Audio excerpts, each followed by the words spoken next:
We love We've hip been hop. following this Flow 98.7 drama, right?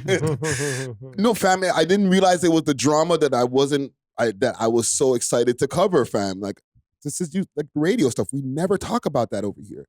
But then there was like a beef between like our pod sister Zoe and the morning show host Patricia J. Okay. You know, I guess she had said maybe she wasn't the best choice for the job, Ray Tay Tay.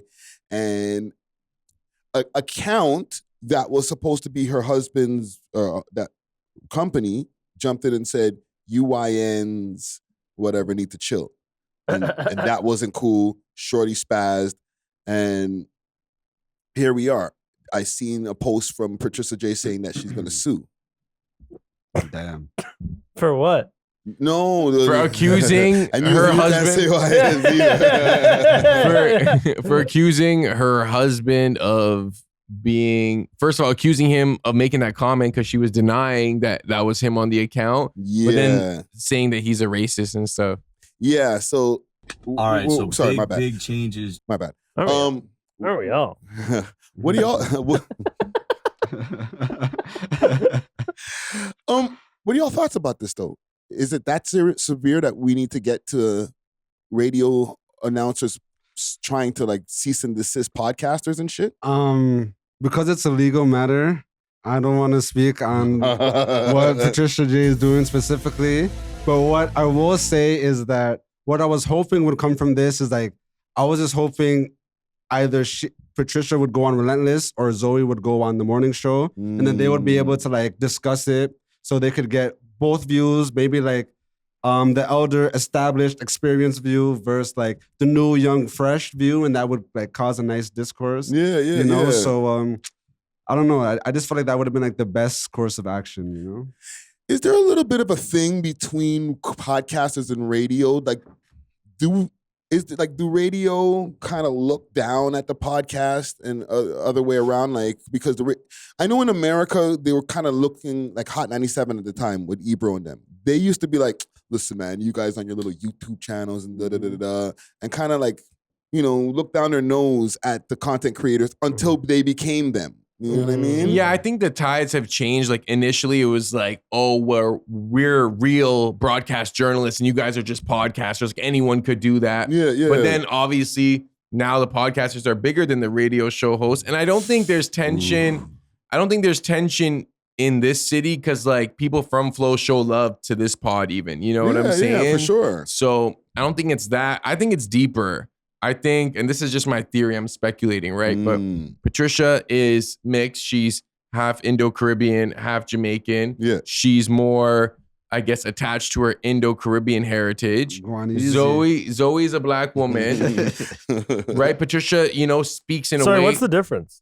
Like you're talking like genuinely. What difference of what? Like you said, like one's Afro-Caribbean and you just said one's black.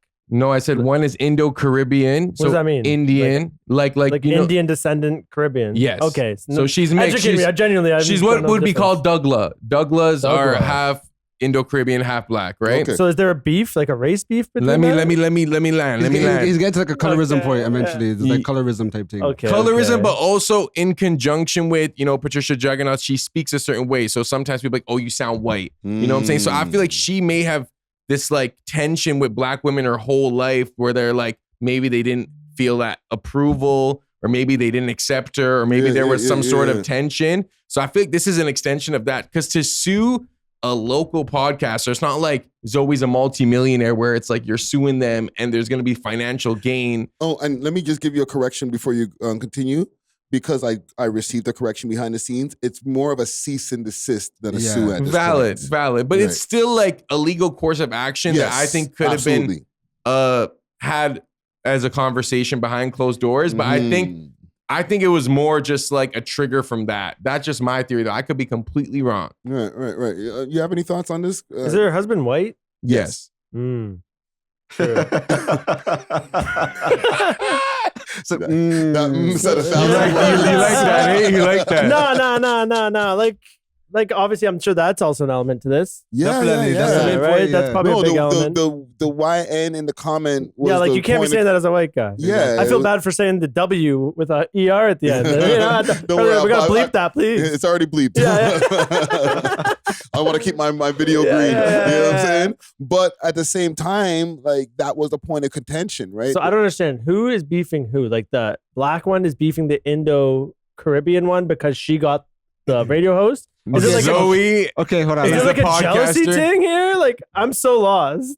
No. Okay, so the Indo-Caribbean one is the radio host. Okay. She's and- also part black though. Like she's not just straight call her Indo-Caribbean. by her name, Just- Patricia. Yeah. No, Patricia. I'm giving him the. Yeah. Patricia's the The Indo-Caribbean racial one. play-by-play. Okay. And sorry, you know who Patricia Jaganoff is? She used to be on CP24. Yes, Okay. she did the weather on CP24 for mad years. People She- changed the channel when she came on. No, No. bro. I messed with CP24. You watched enough CP24 to have seen her over 11 years. That's the one that was suing them for like wrongful termination. I saw something about that. Exactly. Yes. Okay. Exactly. Absolutely. So she got hired from the radio station, yes. and this other girl's just critical of the radio station hiring her. Yeah. Yeah. Exactly. That's how literally that's how it started, fam. And then her Okay. husband, Yeah. because they Defending dropped, her. they dropped a clip. So her An husband, account that's under her husband. yes. A company that is her her husband. husband owns the company. There's a white boy. And there's an account representing that company that said, "Oh, a bunch of YNs, this guy, like whatever that." But YNs was said in the statement. So Zoe, the podcaster, she reacted like, "Oh, this is a white man or like a white man's business." And this account representing that business is calling us young niggas, basically. Mhm. You know, so that's the whole kerfuffle. Yeah. But that post, and I guess maybe the podcast episode is going to have to come down. I don't know what the cease and desist entails. It could be just that one clip because the husband even ended up deleting his Instagram account. He did. But you're a white boy saying my ends. You got it after getting caught. You've been You saying it got slipped up the wrong burner account. Yo, Comment Friday, there, brother. Make sure you censor every time he says it.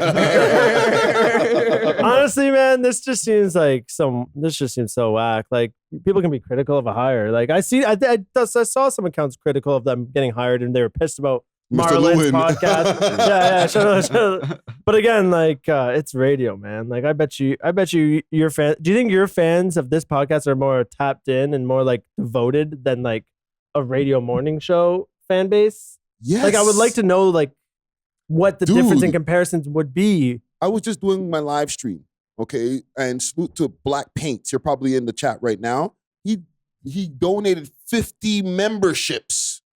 So I just started seeing the member popping up in the chat. Like he donated 50 memberships to the people in the Wow, audience. shout out to bro. him. You Big know what I'm up. saying? Like, and I know the radio are they have their people that do things for them and all that stuff. But like to be honest, I don't know if the connection is the same as they are with like their favorite podcast or Yeah. group of pods. I was gonna say the connection is different because people who are obsessed with the radio, it's like they're always calling in for the contests or like they're doing song Yeah. requests. It's not as like personalized. Whereas like our audience, like we be talking to them in the chat, like we Mhm. recognize the ones that are always there every premiere. So Yes. you build more of a rapport. Whereas the radio shows, it's more like, oh, I call in every time you guys have a concert, or this is my favorite show, or whatever. But you don't think like Do you guys listen to the 98.7 like regularly? I I was low gonna key say- do. Okay. you Now- don't think like the people that are every morning on their way to school, on their way to work, when they're dropping off their kids, like you don't think they build a relationship with the people that they're listening to every single morning? I feel like it's more parasocial, whereas the relationship you have with a content creator is more engaging, where like, you know, you're talking to them, you're commenting. Whereas with them, it's like, I listen to you every morning, but they're not going to go home and like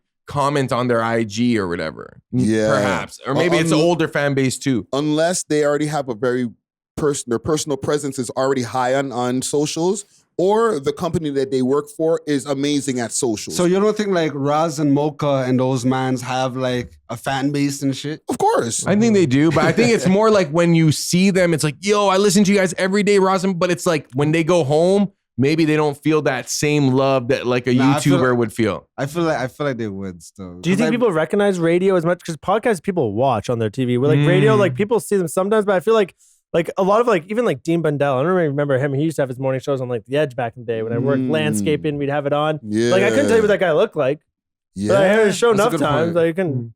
You know, Unless you're the Breakfast Club. I also think it's Yeah. the repeat value. Like, for example, if I seen Peter Cash, I'd be like, oh shoot, like bro, I've been listening to you for years. But like if it's a YouTube creator that I've seen, like you can revisit their videos, it's almost like I can only catch Peter Cash live from a certain amount of hours, where it's like when you're actually a content creator and you have this piece of content that I could revisit in a year, 2 years, 5 years, like you're gonna have like a stronger connection with that, I feel. Yeah, because the channel is an archive where there's no archive for the radio. You listen to it and then it's gone into the ether. You don't get to hear that again unless you have some kind of behind the scenes access to get the recording. Why don't they do visuals for them like Breakfast Club does? I feel That's like that what we would were pop saying. off, Bro, right? you know what? Let's not even complain because I've had some conversations behind the scenes. Fair enough. And that is something that they've heard us. They actually heard us speaking on this podcast. That's why I've been walking on eggshells with this topic, because I never even thought to the point that we're talking about where I, in my mind, used to be like, oh, you guys are over here. But they hear what the fuck we saying over down here. Yeah, You know what I'm saying? Not just us, but over at Relentless Diaries, obviously too. Yeah. And it matters. the clips about Flow are doing surprisingly well on the channel. Like a lot of people are engaged in the conversation, in the lore. Hello, talking about it again, making another clip. You had to, like Yeah. It's clip farming. Yeah. Do you guys have We Thanks love for hip watching. hop. If you enjoyed this video, please make sure to check out these other videos on the screen and make sure to like and subscribe. We love hip hop.